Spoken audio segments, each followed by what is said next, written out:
Out of 100 people, 4 will get the message. Markets have seen a nice bounce over the last couple of weeks. What's been happening? Despite all the negative press that's been circulating in the headlines, Bitcoin is still showing somewhat a resilient amount of strength.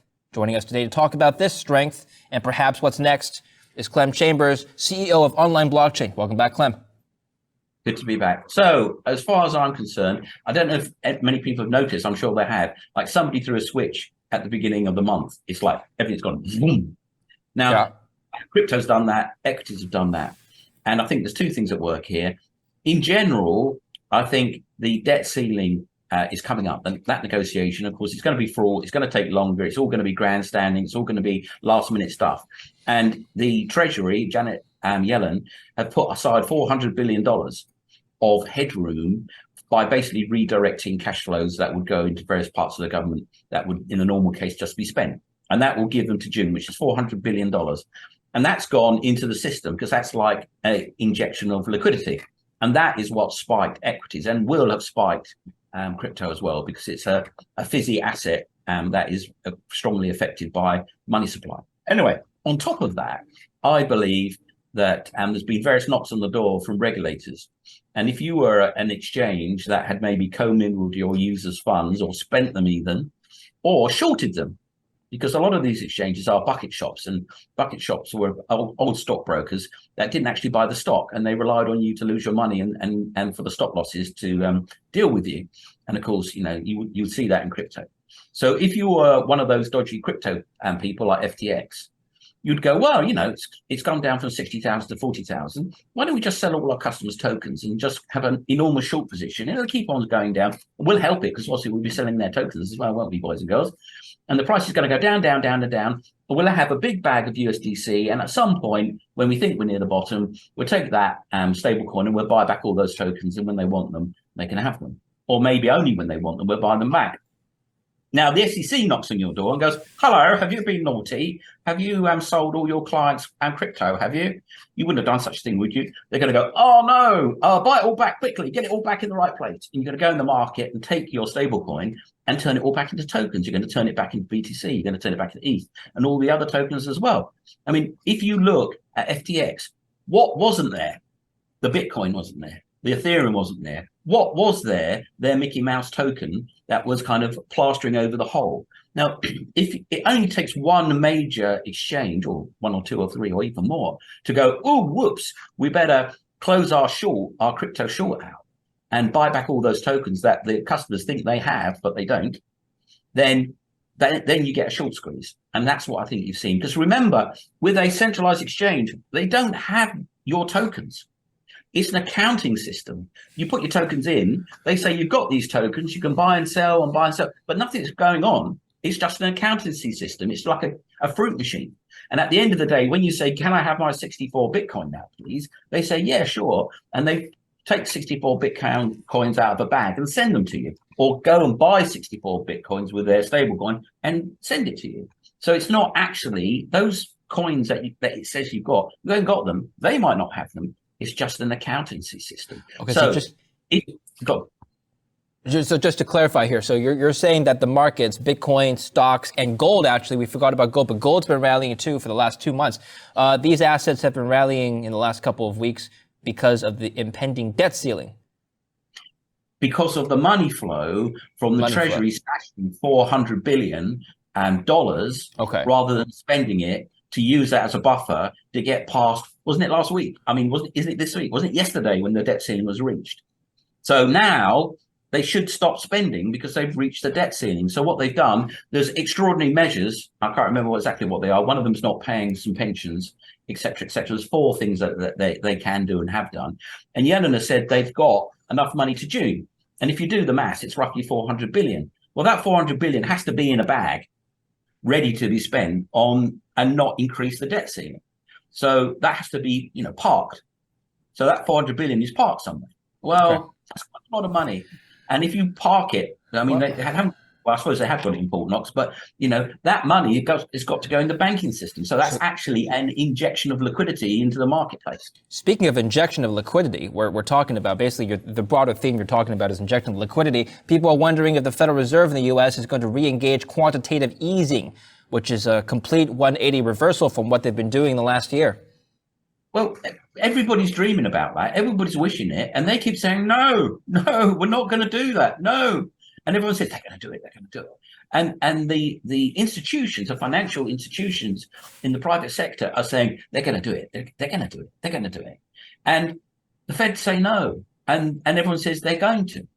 So it's just a question of who you believe and why you believe what I believe the Fed.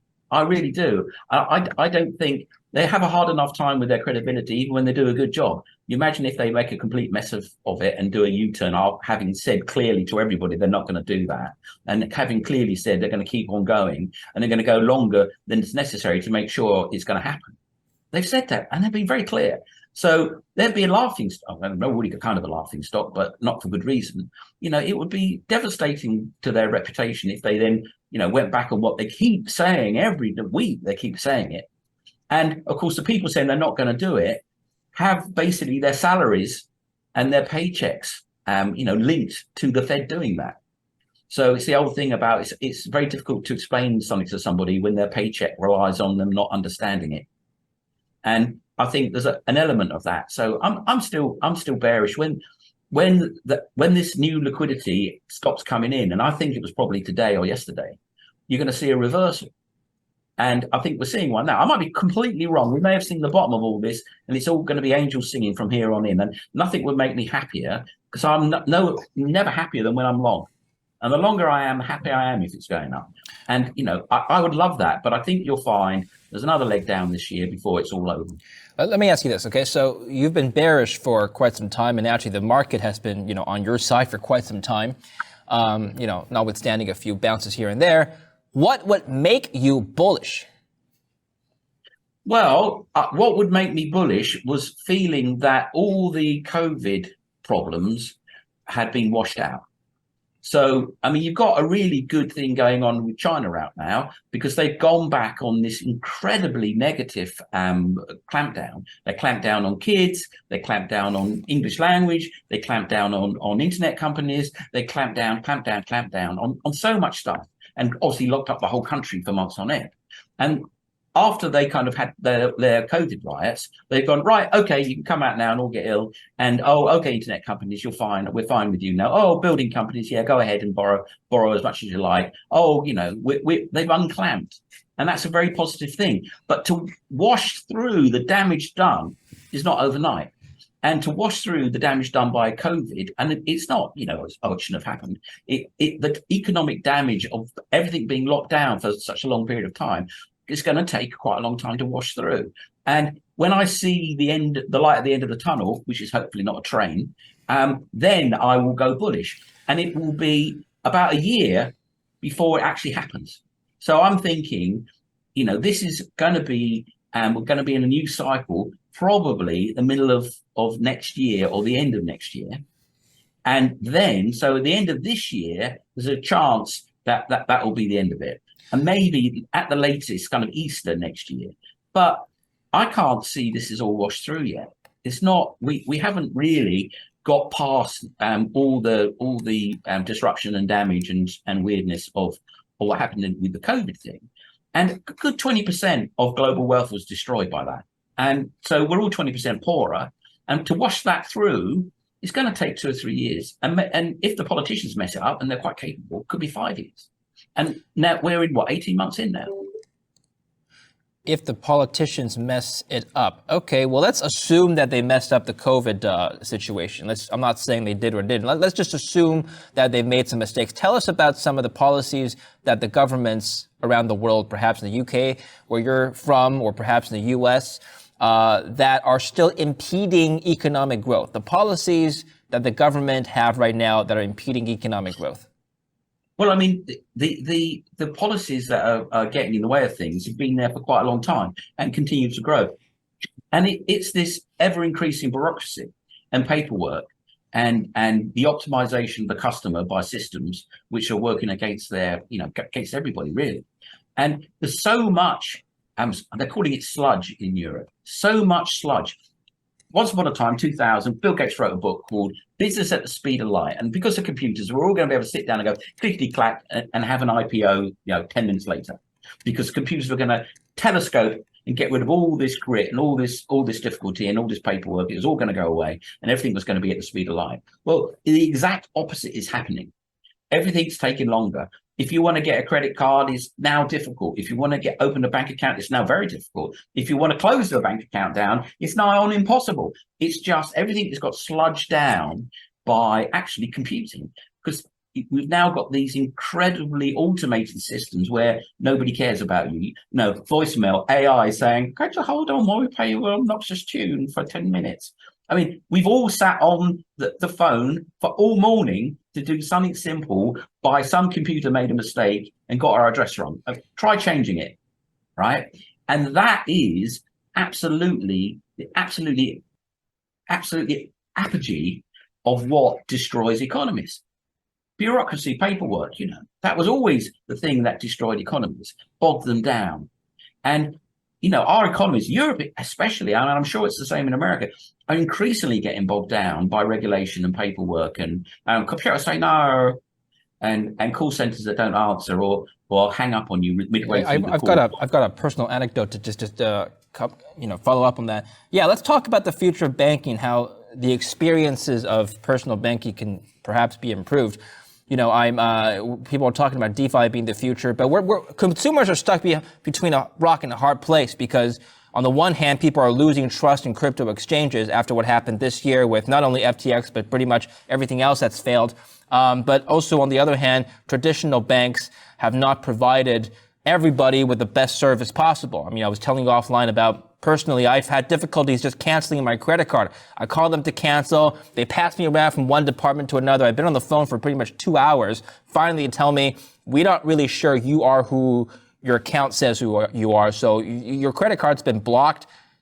Go to the branch, go verify your ID. They'll send us a message, then you can proceed." I said, "I just want to cancel this card that I never use." "Yeah, we understand, but we're not really sure. We're really speaking to the real David Lynn. So go to the branch." How do we fix this? I'm sure 100,000 people that see this video, there will be 100,000 people that have experienced that. Yeah. And it goes all the way from, B2C to B2B to B2G. It is a pestilence. And of course, that's going to make everything go slow. When I was a kid and I started a business, now, if I was that kid back then in the current environment, I probably wouldn't even be able to start it. It takes you 6 months to get off the ground. You need a runway so long just to lift off.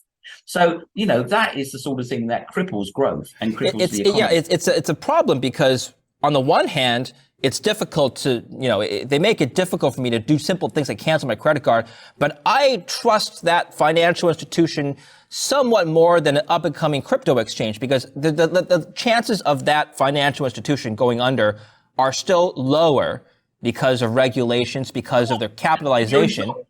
It's not? Yeah.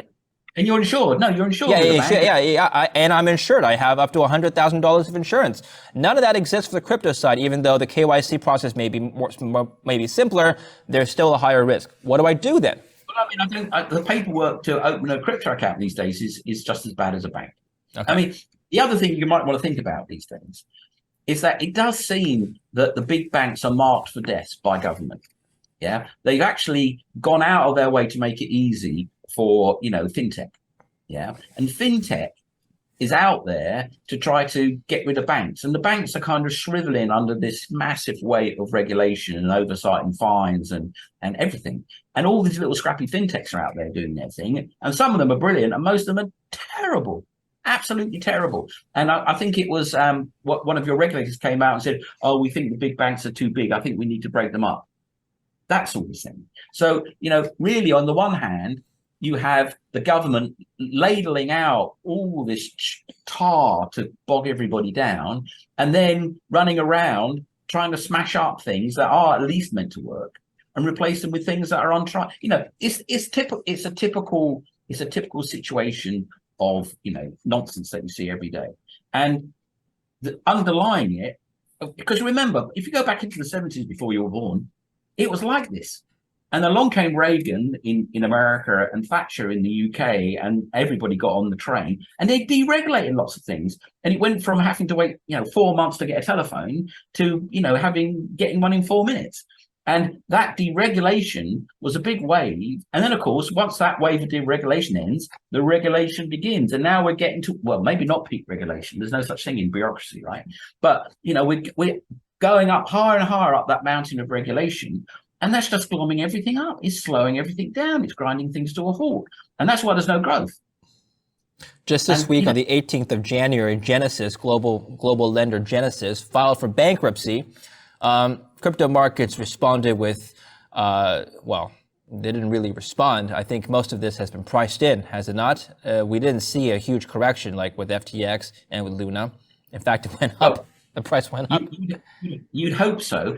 I mean, the thing about this short squeeze that I will be talking about, I'm at almost 100% certain that there are exchanges out there covering their short positions in lots of tokens and Bitcoin and Ethereum, because the first thing these people do is they turn their Ethereum into dollars and spend it. Or do whatever, hire a 500 programmers, or get a nice big office, or get a football stadium with their name on it, or whatever, or buy themselves some Lambos. All those permutations. So, if you're not going to go bust, because in theory you're covered, you're going to want to be not short of the tokens and long all the stable coins. You're going to need to buy them back, because you don't want the SEC coming in and saying, oh, you've commingled funds. You've done something to your depositors. Now we're treating you like banks, by the way. Yeah, we're just making this up as we go along. But now you're a bank. Oh no, you're not a bank. You're a broker. Banks are allowed to do that. I forgot. Yeah, you're a broker, and you're not allowed to do that. They need to be segregated funds. You haven't said that before, but they need to be segregated funds. Oh look, you haven't segregated them. Oh look, you're going to go to jail for 800 years. So if you were a exchange with that coming down the track, that light at the end of the tunnel is a train. You're going to cover your short positions, and you're just going to pile in and cover them as fast as possible, aren't you? And that's what I think's happening. Clem, you're a business owner. Tell us, do you transact B2B with cryptocurrencies? Any crypto, any blockchain tech? In the early days, you used to do a lot of it, but then suddenly it all took off, and then nobody wanted to. It was good money, so nobody wanted to pay in crypto. They wanted to pay in dollars, and now it's a rarity. But in the early days, 2016, 17, and 18, we were taking lots and lots and lots of Ethereum in particular.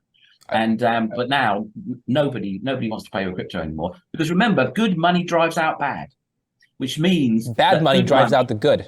You mean bad money drives out the good? Bad money drives out good. Sorry, that was questions all backwards, wasn't it? Bad money drives out good. So the bad money is what you spend, and the good money is what you keep. And it's a question, right? If bad money drives out good, why would fiat have a problem with crypto if crypto's so bad? Well, it has a problem with crypto because fiat's the bad money and crypto's the good money. Let's be philosophical for a moment here. Why are you defining cryptocurrencies as the good money in this scenario? Well, versus fiat, of course. Yeah, because you can't go, oh, whoops, there's a COVID crisis. Let's increase the money supply by 40%. Bang.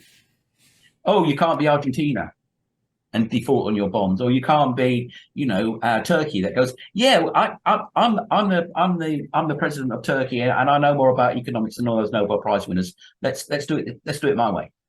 Yeah, you can't do Zimbabwe and actually never bother even using your $100 trillion notes, because they are worthless by the time they get delivered. So that's why fiat is bad money, and why Bitcoin, which would take a massive amount of messing about for it to actually be debased. It's technically possible, but you'd have to get 51 or maybe 70% of all the Bitcoin miners to agree that they were going to change the supply limit from 21 million to 100 million, et cetera, et cetera, et cetera. But of course, if you go down into tokens, which are rubbish, people will happily pay with those. That's what old SBF was doing. Hey, I've got my token. I've got my SAM token. Do you want $20 million of that? I'll buy your company for that. So yes, that low end is bad money, and the top end is good money. I have friends in Lebanon who live there, and they have capital controls. You can't withdraw a certain limit in your bank. So I had some friends who, I'm not going to name them, but they literally have their cash in a vault at home because their banks won't give them money. Now, these kinds of, these kinds of capital controls imposed by the government, this is where crypto comes in. But can something similar happen with crypto, whereby a government a government entity or some sort of authority were to tell you, the private citizen, you can't transact with cryptos anymore. You can't use your wallets or your exchanges. Actually, your exchanges, that's happened in Canada. The Trudeau government literally went to some of the protesters in the truckers convoy last year, and they locked the accounts on the crypto exchanges associated with some of the protesters. So exchanges can be capital controlled. Yeah, I mean, governments make up the rules. They can do what they like. I mean, the Aztec government used to take its young people up the top of a pyramid and cut their heart out. Governments do what they like. That's the whole point of being a government, or the whole point of wanting to be in one, is that you have the power to do as you will. I mean, Roosevelt banned gold. He confiscated all the gold in America. It was a federal offense to have a gold coin after 1933. Yeah. And that's America. And that's one of the most loved presidents of all time. So yeah, absolutely. They can say, oh, you can't have crypto. If you have crypto, we'll chuck you in jail for 8 million years. They can say that, and they can do it.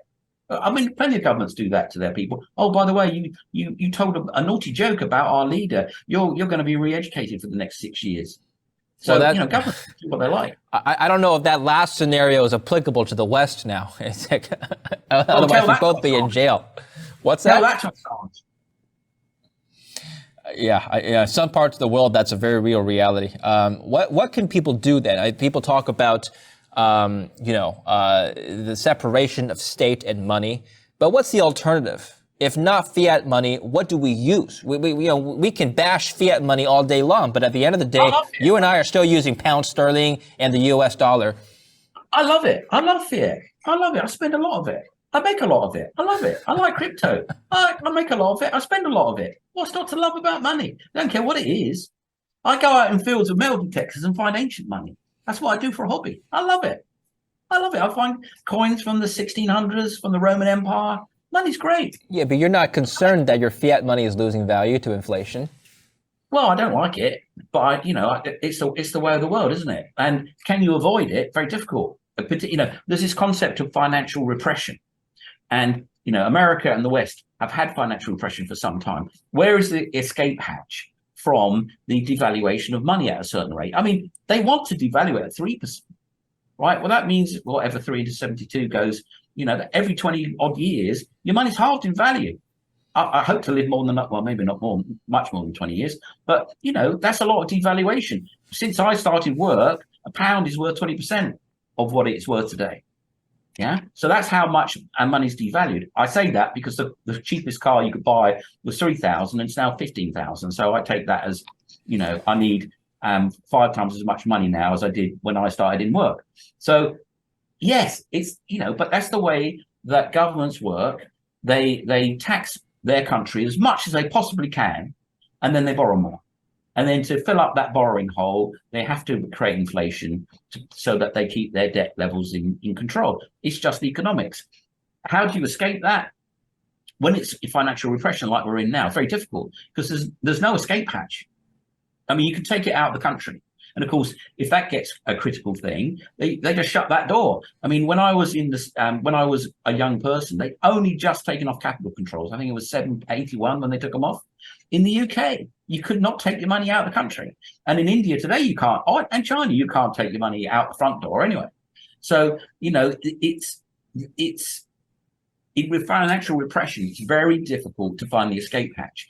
And it depends on how much access you want to your money, how you get around the inflation effects on your fiat cash. And of course, it's very simple. I mean, you just buy, hard assets. But then, of course, you've got no spending money, have you? So it's a very delicate balancing act, and it all depends, getting back to liquidity, what your cash flow requirements are. It's very, very difficult, very, very difficult. Let me ask you this. An average person that's well-to-do, that has some cash left over to invest, what percentage of his personal net worth should be good money versus the bad?